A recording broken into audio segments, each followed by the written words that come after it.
So I actually am kind of really excited about your retelling of Star Wars through a Revolutionary War lens. I like Star Wars, I like history, I think the two would work really, really well together. And it might not surprise you to know that I have a few ideas of how to integrate things and work with what you have and build it, and feel free to throw any of these ideas out.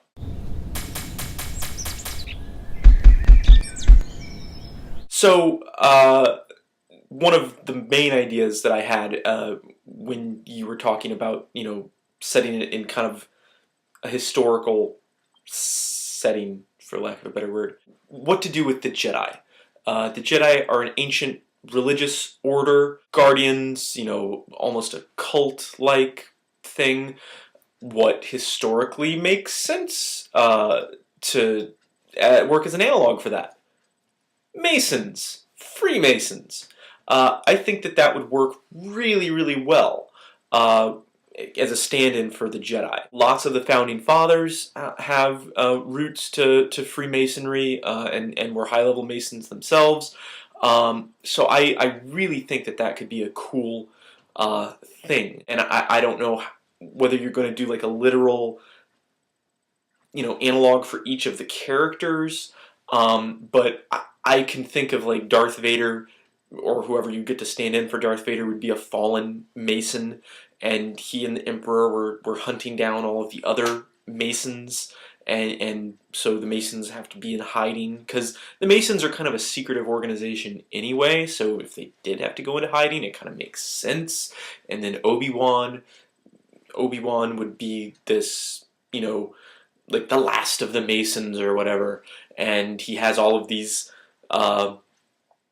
hidden books and secret knowledge that he hands on to this Luke Skywalker character.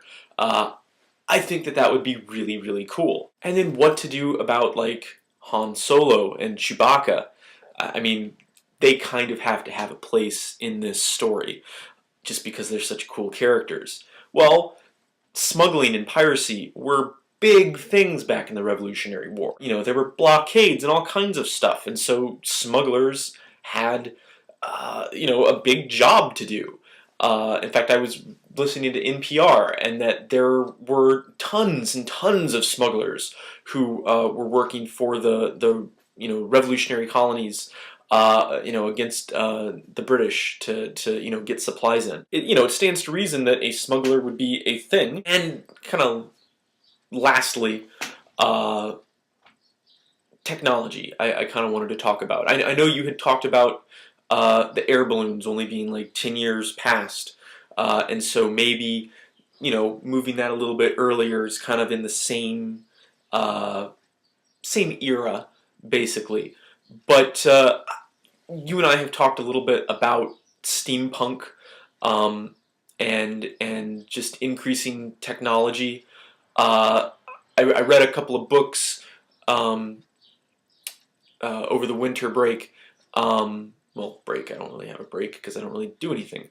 But a couple of books set in like a steampunky post, well, current Civil War era, where there were airships, dirigible airships, kind of roaming the skies. So I don't know whether you want to put more of a fantastical kind of element into this, or whether you want to keep it more kind of couched in reality a little bit. But I could see, steam-powered, even though Revolutionary War era was a little bit, prior to the whole steam era, I can see bringing some steampunk elements into it, and just making it a little bit more fantastical, giving it, a little more of that kind of stylistic bent. But, that's completely, your call. But anyway, I think that that is about it for me. Corey, I will hear from you tomorrow, and I will be back on Friday.